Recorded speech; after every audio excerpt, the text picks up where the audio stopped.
Speech intelligibility strategies for dysarthria. What is dysarthria? Dysarthria is a speech disorder characterized by difficulty in articulating words due to weakened or impaired muscles used for speech. How does dysarthria affect speech? This condition can affect the muscles of the lips, tongue, vocal cords, and diaphragm, impacting speech clarity, volume, and overall intelligibility. Take a look at this video. Pay attention to how much movement you see in this person's lips, jaw, and tongue while speaking. When the muscles of the lips, jaw, and tongue don't move the way they are meant to move, it has a significant impact on speech intelligibility. What causes dysarthria? Dysarthria can be caused by various conditions such as stroke, brain injury, neurological disorders like Parkinson's disease, and conditions affecting the muscles directly. How is dysarthria treated? Treatment may involve the following: speech therapy, learning compensatory strategies, or sometimes a medical treatment to address the underlying cause can help. What can be done to improve the effectiveness of dysarthric speech? There are a variety of strategies and exercises that, when practiced, can help make dysarthric speech easier to understand. This is a list of some of the strategies that we'll be reviewing today: speech production strategies, augmentative and alternative communication, exercise, and tips for listeners. Speech production strategies. This is a list of strategies that you can use to make your speech more clear. One of the most important things you can do to ensure clearer speech is to be sure to take a breath before you start talking. Your breath is what vibrates your vocal cords to produce your voice. Without a good breath, it's difficult to make a clear voice or a loud voice. Once you've started with a great breath, you're then able to talk louder. And talking louder is another fantastic strategy for improving dysarthric speech. Another important strategy is being sure to slow your speaking rate.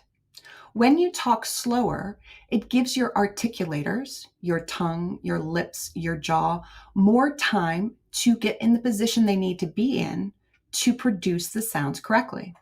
So speaking slower can really help improve your intelligibility. And finally here, another strategy is to think about moving your mouth more when talking. Think back to that video I showed you at the beginning of this lesson. By focusing on moving your mouth more, that means over-articulating or exaggerating the speech movements, your speech will be more easy to understand. Augmentative and alternative communication.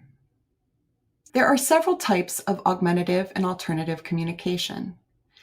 These are systems that you can use outside of speech itself to improve your communication success. One such technique is a no-tech option, meaning that you don't need any technology to do this, and that's the use of gestures, pointing, and facial expressions to enhance your spoken communication. We communicate a lot through our facial expressions and body movements. This can be a very powerful tool. There are also several low-tech options, including picture or text-based communication aids or alphabet boards. I'll show you an example. This is an example of a picture and text-based communication board. Systems like these can be used to enhance speech or to stand in place of speech if speech is unintelligible. So by pointing to a picture or a word to help communicate your wants and needs, this tool can improve success of communication. And they can be tailored to each individual person to include your own wants and needs and interests. Another low-tech communication system is an alphabet board. One way to improve or enhance dysarthric speech is for the speaker to point to the first letter of the word they're saying. That gives the listening partner a lot more information about the message that's being said. Or if you're still not having success communicating that word or idea, you can use the alphabet board to spell the word that you're trying to say. In addition to no-tech and low-tech options are high-tech options. This is when you use a computer-based system, whether it be a phone, a tablet, or a speech-generating dedicated device to enhance communication. There are many options in terms of high-tech communication supports. You can find information online by looking in your app store or by consulting with a speech-language pathologist to determine what high-tech options would work best for you. Exercise. There is an option to exercise the muscles that are used for speech to improve dysarthric speech. I've listed just a few ideas here. One is to practice those oral motor movements. In other words, the movements of the lips, the tongue, and the jaw. In order to make certain speech sounds, our articulators need to move in certain ways.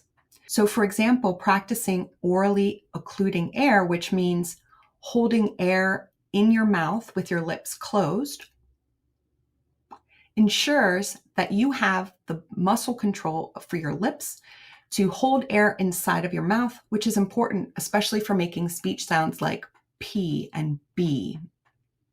You can also exercise the muscles of the mouth by using movement against resistance.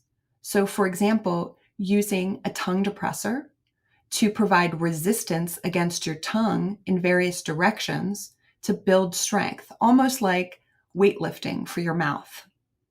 There are also opportunities to exercise your breathing.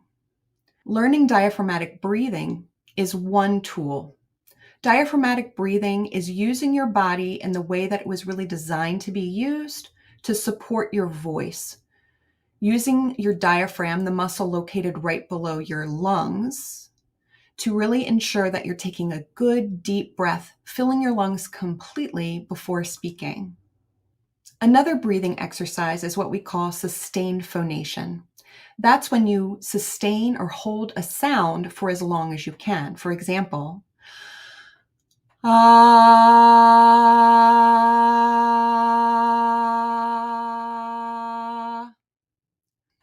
By practicing this technique over time, you will help strengthen the muscles used for breathing, which supports your body's ability to produce a quality voice sound and to use enough loudness for others to hear your speech. Another exercise idea is oral reading or reading out loud. When you read out loud, you can focus on moving your mouth more, as we discussed in previous slides. For more information about exercises, you can find other videos through SpeechFlix that will help guide you. Tips for listeners. Communication requires at least two people. So it's not just up to the speaker to use strategies to improve that communicative success. The listeners themselves can use certain strategies to improve the success of the conversation. For example, they can start by modifying the environment, eliminating distractions so they really can hear the person who's talking, being sure to listen in a quiet location.